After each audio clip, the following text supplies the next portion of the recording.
जय भीम, नमो बुद्धाय। मैं हूँ अनिल सोले, मध्य प्रदेश से। सवेरे से ही बाबा साहब अम्बेडकर प्रतिमा पर यहाँ पर लोगों का जमावड़ा जारी है, क्योंकि आज महापरिनिर्वाण दिवस के अवसर सभी बाबा साहब अम्बेडकर को अभिवादन करने के लिए यहाँ पहुँच रहे हैं। क्योंकि शाम को यहाँ पे कैंडल मार्च था, कैंडल मार्च यहाँ पर शुरू हो चुका है, जहाँ पर तमाम लोग बाबा साहब अम्बेडकर को अभिवादन करने के लिए यहाँ पहुँचे हैं। हमारे साथ में युवा नेता गजेंद्र पाटिल जी। सर, क्या कहना चाहोगे आज बाबा साहब के महापरिनिर्वाण दिवस के उपलक्ष्य में? देखिए, आज हमारे भारत देश के और विश्व के एक ऐसे रत्न, एक ऐसी शख्सियत, परम श्रद्धेय बाबा साहेब अम्बेडकर जी का 65वां पुनर्निर्वाण आज दिवस पूरा देश आज यहाँ पर यानी उनको श्रद्धांजलि दे रहा है। इसी के तारतम्य में हमारे बुरहानपुर ज़िले के भी हर गांव में और हर नगर में, हर शहर में, हर मोहल्लों में परम श्रद्धेय बाबा साहेब अम्बेडकर जी के परिनिर्वाण के दिवस के उपलक्ष्य में उनको श्रद्धांजलि दी जा रही है। अगर हम बात करें कि बाबा साहेब अम्बेडकर की, तो एक ऐसी शख्सियत कि जिनके वचनों को अगर हम अनुग्रहण करें तो उन्होंने हमको ये सिखाया है कि यानी हमारे जो बहुजन समाज के लोग हैं और संपूर्ण देश के लोग हैं, तो उन्होंने हमको स्वतंत्रता, समानता और भाईचारे का जो एक नारा दिया है, तो ये हमारे लिए बहुत ही विचारणीय है और हमको सबको अपने जीवन के अंदर और हमारे समाज के अंदर इन सभी चीज़ों को उतारते हुए और आगे बढ़ना चाहिए। धन्यवाद। ये तो हमारे साथ में गजेंद्र पाटिल जी, हमारे साथ में मनोज तारोवाल जी, नगर निगम के पूर्व अध्यक्ष। सर, क्या कहना चाहोगे आज? ऐसे महापुरुष जो हिंदुस्तान में पैदा हुए, ना तो उनकी कोई जाति होती है, ना कोई धर्म होता है।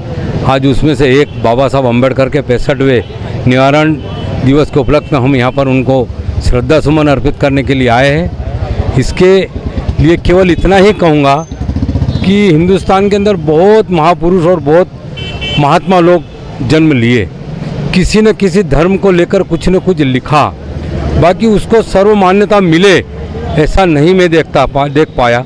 कहीं न कहीं कोई न कोई किताब का कोई न कोई विरोध करने वाला हो गया, चाहे वो गीता हो, चाहे वो कुरान हो, चाहे कोई भी हो। बाकी बाबा साहब अम्बेडकर जी के नेतृत्व में जो संविधान लिखा गया, हिंदुस्तान का हर आदमी उसको मानता है और मानने के लिए बाध्य है। और न जाने कितनी दूर की सोच कर हर समस्या का निदान उस संविधान के अंदर बाबा साहब अम्बेडकर हमको ऐसा दे के गए कि आज ऐसे महापुरुष को याद करके हम अपने आप को गौरवान्वित महसूस करते हैं और परम पिता परमेश्वर से प्रार्थना करते कि ऐसे महापुरुषों को बार बार हमारे बीच में हिंदुस्तान के अंदर जन्म दे, ताकि हमारे आने वाली पीढ़ी भी जो हम सुख भोग रहे वो हमारे आने वाली पीढ़ी भी भोगती रहे।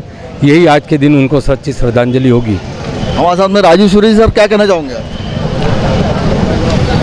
मैं सबसे पहले बाबा साहब के चरणों में सच्ची श्रद्धांजलि अर्पित करता हूं, मेरे और मेरे परिवार की ओर से।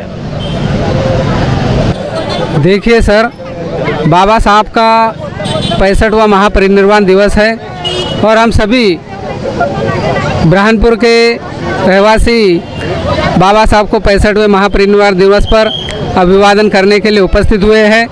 और हम यहाँ पर सभी संकल्प आज के दिन करते हैं, किसी भी प्रकार से हम नशीले चीज़ों का सेवन नहीं करेंगे और बाबा साहब के जो बताए हुए मार्ग है उसके ऊपर हम चलने की कोशिश करेंगे। यहीं पर मेरे 2 शब्द कहता हूँ। हाँ बेटा, क्या कहना चाहोगे? बोलना बेटा। हमारे साथ में क्या कहना चाहोगे? बस हम यही कहना चाहेंगे कि जैसा अभी दिया है समय, और 14 अप्रैल के लिए भी हमारे सब बड़े कार्यकर्ताओं से निवेदन है कि हमें 14 अप्रैल की निकालने की परमिशन दे। अगर 14 अप्रैल अभी नहीं निकली तो कभी नहीं निकल सकती। एक बात ये ध्यान रख लेना। आज बाबा साहब क्या संकल्प लेना चाहिए? बाबा साहब ने यही संकल्प लेना चाहिए कि हम जैसे यहाँ आए हुए सभी बाबा साहब का ये निभाए, बाबा साहब के साथ रहे। बाबा साहब आधी रात के अपने लिए किया है, मैं इनके लिए धन्यवाद। जय भीम। और भी साथी, सर क्या कहना चाहोगे? जी, आज हम बुरहानपुर जिला बुरहानपुर के निवासी यहाँ पर पोस्ट ऑफिस के सामने उनके 65वें परिनिर्वाण दिवस पर वंदन करने के लिए यहाँ उपस्थित हुए हैं। और हम भीमनगर शिकारपुरा से सभी लोग कैंडल मार्च को रैली लेकर यहाँ उपस्थित आए हैं और बहुत ही शांति से हम लोग यहाँ पहुँचे हैं। कोई हमें रास्ते में कोई दिक्कत नहीं हुई है, ना ट्रैफिक वगैरह, ना कुछ भी नहीं, तो शांति से हम लोग चाहे। आज के दिन हम सब यही संकल्प करते हैं कि हमारे बाबा साहब ने जो बताए गए मार्ग पर हमें चलना चाहिए। उन्होंने प्रज्ञाशील करुणा जो हमें दिया है, उन्हीं पर हमें चलना चाहिए और आगे भी हम चलते जाएगी उन्हीं। मैं सबके पहले तो डॉक्टर बाबा साहब अम्बेडकर जी को वंदन करता हूँ और उन्हें 65वां श्रद्धांजलि के अभिवादन देता हूँ। यहाँ पर बरहमपुर ज़िले के अंदर सभी अम्बेडकर अनुयायी डॉक्टर बाबा साहब अम्बेडकर जी को श्रद्धांजलि देने के लिए उपस्थित हुई है और यहाँ पर शाम के समय में डिप्टी सोसाइटी ऑफ इंडिया के माध्यम से कैंडल श्रद्धांजलि का कार्यक्रम रखा गया था। उसी प्रकार शिकारपुरा वार्ड भीमनगर से नन्हे मुन्ने बच्चे एवं नौजवान साथी कैंडल मार्च लेके यहाँ पर उपस्थित हुए और उन्होंने डॉक्टर बाबा साहब जी को अभिवादन किया और श्रद्धांजलि दी। उसी प्रकार सभी अम्बेडकर अनुयायी डॉक्टर बाबा साहब अम्बेडकर जी के कहे हुए मार्ग पर चलने का संकल्प ले रहे हैं और डॉक्टर बाबा साहब अम्बेडकर द्वारा जो उद्देश्य और जो ध्येय हम लोगों को दिया गया था कि भाई आपको धम्म की ओर अग्रसर होना है और आपको राजनीतिक और शैक्षणिक में आगे बढ़ना है, तो उसी बात को लेते हुए सभी आज डॉक्टर बाबा साहब अम्बेडकर जी के प्रतिमा के पास समक्ष होकर श्रद्धांजलि देते हुए संकल्प ले रहे हैं कि हम उनके कहे हुए बातों को अमल करेंगे और उनके कहे हुए रास्तों पे चले गए। नमो बुद्धाय जय हिंद।